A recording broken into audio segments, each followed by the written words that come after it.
In 1965, General Motors was the largest corporation on the planet. Every other car on American roads wore a GM badge. Ford and Chrysler split most of what was left. If you had told someone on a Chevrolet assembly line in Flint, Michigan, that within 40 years General Motors would be bankrupt, begging the federal government for money just to keep the lights on, they would have thought you were out of their mind. But that is exactly what happened. And the story of how is more complicated, more human, and more preventable than the headlines ever suggested. The 1950s and the 1960s were the golden age of the American automobile. The big three, General Motors, Ford, and Chrysler, controlled over 90% of the domestic car market. The American highway system was brand new, with fresh concrete stretching from coast to coast, thanks to the Federal Aid Highway Act signed by Eisenhower in 1956. Suburbs were expanding in every direction. And the car was not just transportation. It was identity. It was a statement about who you were and where you were going. Walk into any Chevrolet dealership in 1957 and the showroom floor looked like a candy store. Bel Airs in turquoise and coral. Impalas with chrome bumpers thick enough to sit on. The design philosophy was simple, bigger, shinier, and flashy enough to make the neighbors jealous. Ford Mustangs debuted at the 1964 World's Fair in New York City and sold over 400,000 units in the first year alone. People showed up at dealerships with cash in hand before the cars even arrived. Pontiac GTOs, Dodge Chargers, and Plymouth Barracudas turned American roads into an arms race of horsepower and style. The engine options got bigger every year, climbing from 300 horsepower to 400 to 450, and nobody was asking for a ceiling. The culture rewarded size, power, and flash. A V8 engine was standard. Air conditioning was a luxury. And fuel economy was something nobody thought about because gasoline cost about 30 cents a gallon. You could fill a 20-gallon tank for $6 and drive all weekend. But underneath all that chrome, a philosophy was taking root that would quietly poison American automaking for decades. His name was Alfred Sloan, and he ran General Motors from the 1920s through the 1950s. Sloan did not think like an engineer. He thought like a marketer. His big idea was simple. Instead of building a car that lasted as long as possible, build a car that looked different every year. Change the grille, change the tail fins, add a new color, make last year's model feel old. This was planned obsolescence, and it worked brilliantly as a business strategy. Consumers traded up constantly. Dealers moved inventory. Profits soared. But it also meant that the engineering underneath the new sheet metal stayed the same, year after year. The focus shifted from how well this car works to how good this car looks in the driveway. Ford and Chrysler followed suit. For a while, it did not matter. There was no real competition. European cars were expensive, Japanese cars were tiny, and at that point, not very good. The big three could build whatever they wanted, and Americans bought it. Then came October 1973. The Organization of Arab Petroleum Exporting Countries announced an oil embargo against the United States. Within months, gas prices quadrupled. Lines at gas stations stretched around city blocks. Some stations ran out of fuel entirely. The American economy, built on the assumption that cheap gasoline would flow forever, was thrown into chaos. And suddenly, those big, beautiful, thirsty American cars were a problem. The average American car in 1973 got somewhere between 8 and 12 miles per gallon. A Cadillac Eldorado weighed nearly 5,000 pounds. A Lincoln Continental was even heavier. These were magnificent machines for a world of cheap gas, but that world had just ended, and Detroit had nothing else to offer. Across the Pacific Ocean, Japanese automakers had been building small, efficient cars for years. Not because they were visionary, because Japan was a small island nation with expensive fuel and narrow roads. Efficiency was a survival requirement, not a marketing decision. Toyota and Datsun had been quietly selling cars in the United States since the 1960s. They were cheap, they were small. American dealers sometimes laughed at them. The Toyota Corona arrived in the United States looking modest next to a Pontiac Bonneville, but it ran, and it ran, and it kept running. Owners changed the oil, rotated the tires, and the car just kept starting every morning without complaint. When the oil crisis hit, Americans walked into Toyota dealerships and bought every Corolla on the lot. Honda Civics became impossible to find. Datsun pickups sold faster than the factory could build them. Waiting lists formed. Dealers started charging above sticker price because demand so wildly outpaced supply.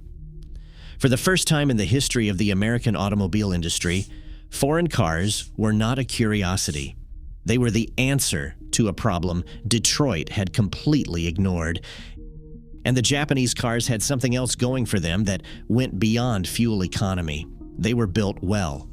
The doors closed with a solid thunk instead of a tinny rattle. The paint did not fade after 2 summers. The transmissions did not slip at 50,000 miles. These were not luxury cars. They were honest cars. And for a growing number of American buyers, honest was enough. And this is where Detroit made a choice that would haunt the American auto industry for decades. Because the Big Three's response to the Japanese threat was not to build better small cars, it was to build cheaper ones, faster, with less testing, using whatever parts they could source on the tightest possible budget. The Chevrolet Vega launched in 1970 as General Motors' answer to small imported cars. It had an aluminum engine that warped and leaked. The body panels rusted through within 2 years in northern climates. Consumer Reports called it one of the worst cars they had ever tested. General Motors knew about the problems before the car went on sale. They shipped it anyway. Ford's Pinto was even worse.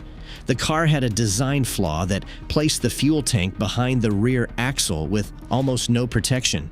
In rear-end collisions, even at moderate speeds, the tank could rupture and the car could burst into flames. Internal Ford documents later revealed that the company had calculated the cost of fixing the problem versus the cost of settling wrongful death lawsuits and decided the lawsuits were cheaper. They literally did the math on human lives and chose the cheaper option.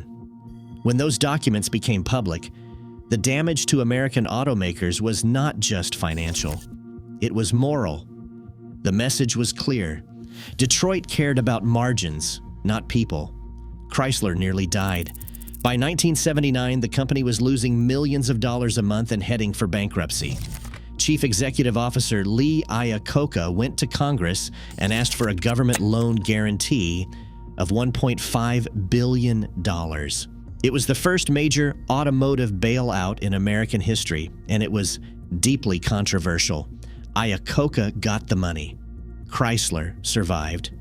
But the precedent was set. American automakers could fail, and failure was no longer just a theoretical concern. But while Detroit was shipping cars it knew were defective, something remarkable was happening inside Japanese factories that American executives either could not see or refused to acknowledge. Toyota had developed what it called the Toyota Production System. At its core was an idea called Kaizen, which translates roughly to continuous improvement. Every worker on the assembly line at Toyota's factories in Aichi Prefecture had the authority to stop production if they spotted a defect. Not just managers, anyone. A 22-year-old assembly worker could pull a cord and halt a $1 million production line because a door panel did not sit flush. In Detroit, that same worker would have been told to let it go and fix it at the end of the line if it got fixed at all. Problems were fixed at the source, not patched over downstream. Waste was eliminated obsessively. Quality was not a department. It was a culture that ran from the factory floor to the executive suite. The results showed up on every reliability survey, in every repair shop, and in every Consumer Reports rating. By the early 1980s, a Toyota Camry assembled in Aichi Prefecture simply lasted longer, broke down less, and cost less to maintain than a comparable Chevrolet or Ford sedan built in Michigan. That was not propaganda. That was data. And yet Detroit did not pivot to quality. Instead, the Big Three entered the 1980s and the 1990s with a strategy that would generate enormous short-term profits, while hollowing out their long-term credibility. The strategy was cost-cutting, and it touched everything. Engineers at General Motors described a culture where accountants had more power than designers. Every component was evaluated not on how well it worked, but on how cheaply it could be sourced. Dashboard plastics grew thinner and more brittle. Seat fabrics became rougher. Engines that needed redesigning were carried over for another decade with only minor changes. Switches and buttons that used to click with precision started to feel mushy and hollow. The kind of thing that does not show up in a commercial, but shows up every single day when you are living with the car. Platform sharing, the practice of building multiple car models on the same underlying structure, was taken to absurd extremes. A Buick, an Oldsmobile, and a Pontiac would share the same chassis, the same engine, and the same transmission. The only differences were the badges, the bumpers, and maybe the grille. Consumers noticed. Magazine reviewers noticed. If a Buick was just a rebadged Chevrolet with leather seats, why pay the Buick price? And if you could not tell the difference between a Buick and a Pontiac without reading the badge, what was the point of having both? The brands blurred together. Oldsmobile lost its identity entirely. It had once built rocket-engined drag strip legends. Now it built forgettable sedans that looked like everything else in the General Motors lineup. Pontiac became a confused mix of sporty marketing and economy car engineering. Even Cadillac, once the gold standard of American luxury, released the Cimarron in 1982, a car that was obviously a rebadged Chevrolet Cavalier with a leather interior and a $5,000 markup. Automotive journalists were openly disgusted. Car and Driver called it a cynical exercise in badge engineering. It became one of the most ridiculed cars in automotive history. And you have to wonder, did nobody in that boardroom at General Motors raise their hand and say, maybe the customers will notice? But Detroit was still making money, lots of it, because while their sedans were losing ground to Toyota and Honda on dealership lots across the country, the Big Three had discovered a gold mine that masked the decline for almost 2 decades: sport utility vehicles and pickup trucks. The Ford Explorer launched in 1990 and essentially created the modern SUV market. It was based on a truck platform, which meant it was classified as a light truck rather than a passenger car. That classification meant it did not have to meet the same fuel economy standards as sedans. And because it was built on an existing truck frame, the profit margins were enormous. Ford reportedly made $10,000 or more on every Explorer sold, compared to maybe $1,000 on a Taurus sedan. The Chevrolet Suburban, the GMC Yukon, the Dodge Ram, the Ford F-150. These were the vehicles that kept Detroit financially alive through the 1990s and the early 2000s, and they were genuinely good products. American automakers understood trucks. They knew how to build them, how to market them, and how to sell them. A construction foreman in Houston did not care what Consumer Reports said about the Chevrolet Malibu. He cared about his Silverado, and his Silverado was tough, capable, and exactly what he needed. And that is exactly why what happened next was so predictable. The easy money created a dangerous comfort. If trucks and SUVs generated 80% of the profit, why invest in making better sedans? Why compete with Toyota on quality when you could just sell another Tahoe? The boardrooms in Detroit looked at the spreadsheets, saw the truck margins, and made what felt like a rational decision. Let the Japanese have the Camry market. We will take the suburban market. The problem was that this strategy only worked as long as gas stayed cheap, and they had already been burned by that assumption once before. But not everyone inside General Motors was blind to the problem. In 1990, they launched Saturn as a completely separate division, with its own factory in Spring Hill, Tennessee, its own dealer network, and its own philosophy. No haggling at dealerships, fixed prices, a focus on customer experience that was genuinely different from anything else in the American auto industry. And for a while it worked. Saturn owners were fiercely loyal. They held homecoming events at the factory in Tennessee. Customer satisfaction scores rivaled Honda and Toyota. The cars were not spectacular, but they were honest, affordable, and built with a level of care that felt unusual coming from General Motors. Then General Motors' corporate bureaucracy slowly strangled it. Saturn lost its unique platform and started receiving rebadged versions of other General Motors cars. The distinct dealer experience was diluted. The budget was cut. By the mid-2000s, Saturn was just another General Motors division selling the same cars as Chevrolet with different bumpers. The experiment was over, and it died not because the idea was wrong, but because the parent company could not resist doing what it had always done. If you are finding this story as fascinating as it is frustrating, hit subscribe. I cover stories like this every week, where entire industries rise, stumble, and try to reinvent themselves. Because the Saturn story was just one symptom of a much bigger disease. Through the 2000s, the credibility gap between American and Japanese cars widened into a canyon. Consumer Reports reliability data consistently placed Toyota, Honda, and Subaru at the top. American brands clustered at the bottom, with a few exceptions in the truck category. J.D. Power quality surveys told the same story. Resale values reflected it in hard numbers that every car buyer could see. A 3-year-old Toyota Camry held its value dramatically better than a 3-year-old Chevrolet Malibu. Walk into any used car lot and the math was obvious. The Camry with 60,000 miles was worth more than the Malibu with 40,000. And the word spread the way consumer information always spreads. Not through advertisements, but through experience. Your neighbor's Honda Accord ran for 200,000 miles on nothing but oil changes and brake pads. Your brother-in-law's Pontiac Grand Am needed a new transmission at 70,000. Nobody had to read a magazine to figure out which one was the better car. They just had to live with both. And that gap showed up in the one number that car companies cannot spin or market around.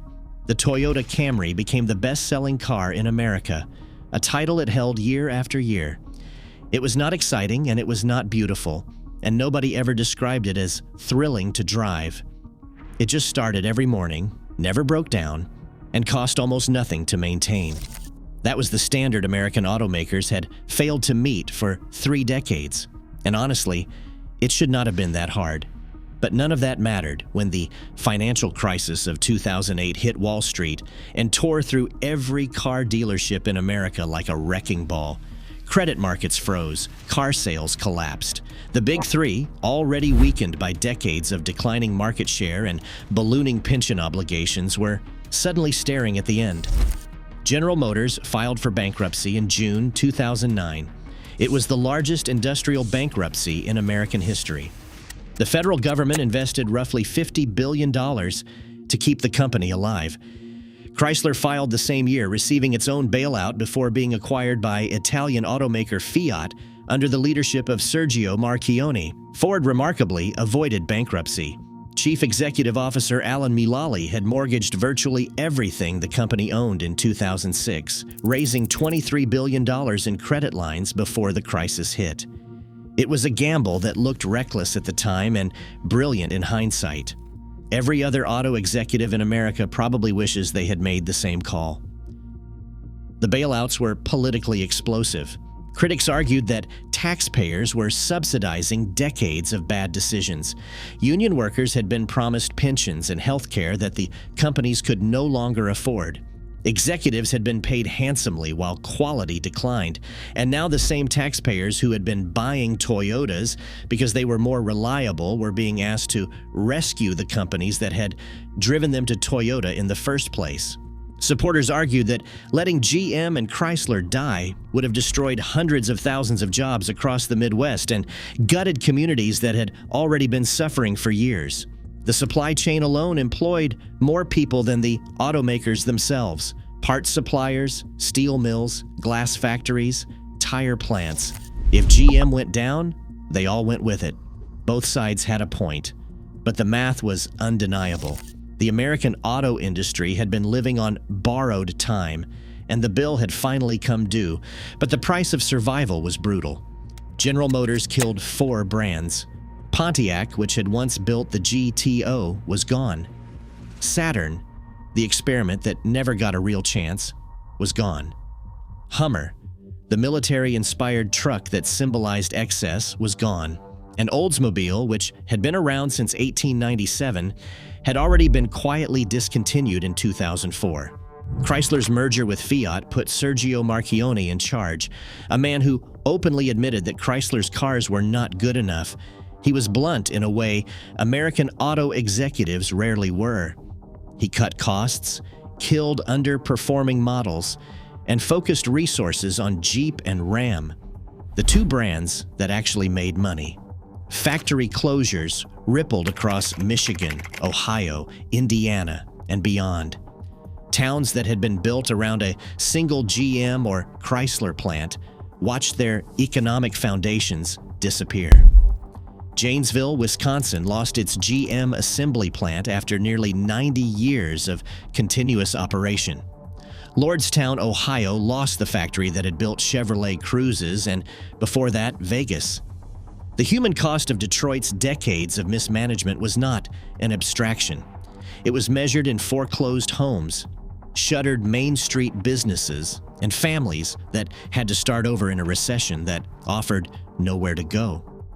But the story does not end with the bailout, and this is where it gets interesting.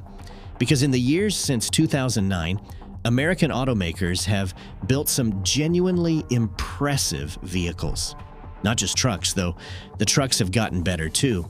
The Ford F-150 moved to an aluminum body in 2015, shedding 700 pounds and proving that Detroit could still innovate when it committed to an idea. Skeptics said aluminum would dent too easily. Ford proved them wrong.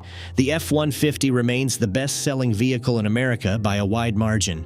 The Chevrolet Corvette, for decades a front-engine sports car that traded on heritage more than engineering, made a radical leap in 2020. The C8 Corvette moved the engine behind the driver for the first time in the car's 60-year history.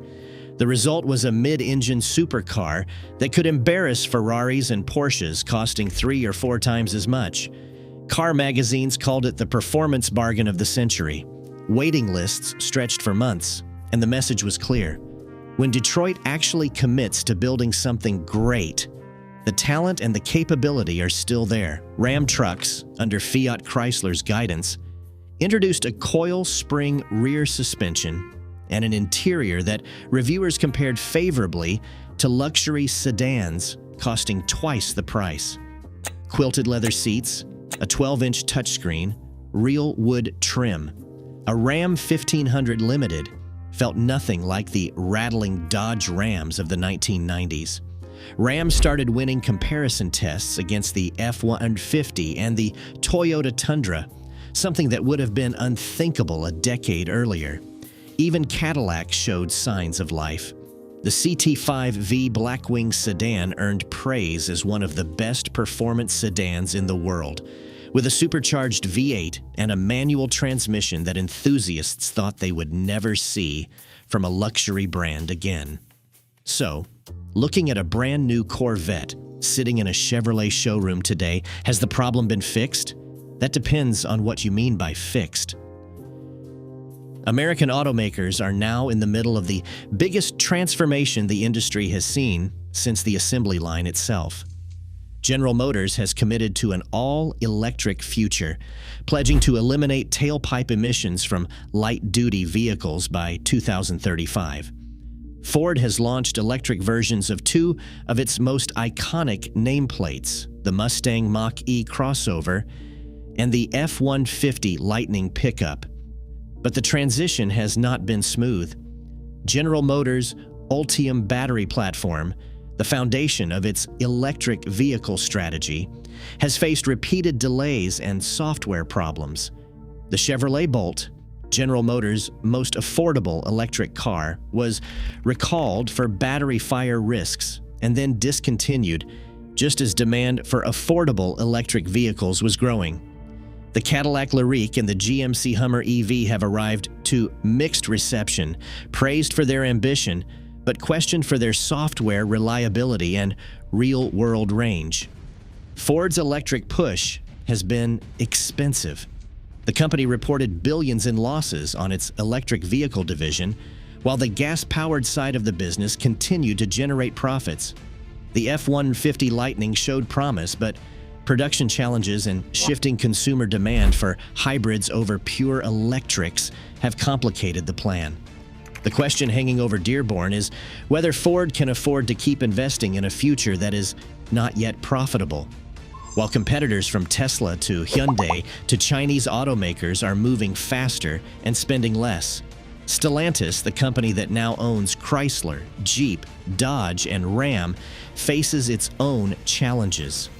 The Dodge brand has staked its future on the Charger Daytona EV, trying to convince muscle car buyers that electric torque can replace the sound of a Hemi V8. It is a bold bet.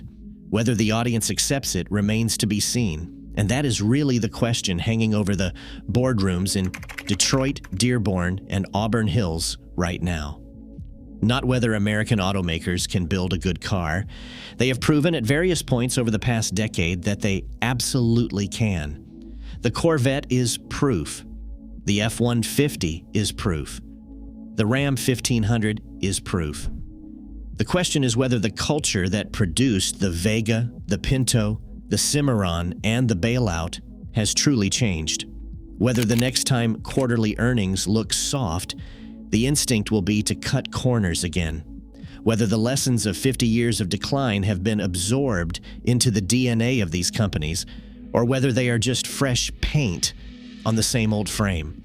There is a photograph that hangs in the Henry Ford Museum in Dearborn, Michigan. It shows the River Rouge plant in 1940, raw iron ore going in one end and finished cars rolling out the other.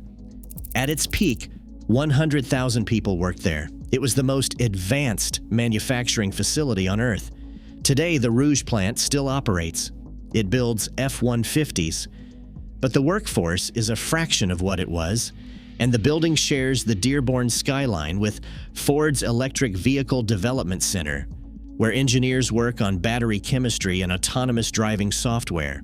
The old world and the new one sit side by side. The history of the American auto industry is not really a story about cars. It is a story about what happens when success makes you stop trying, when the absence of competition breeds complacency, when accountants replace engineers as the people who make the decisions that matter, and when an entire industry convinces itself that the way things have always been is the way things will always be. Detroit has been humbled. Whether it has been changed is a question that the next 10 years will answer.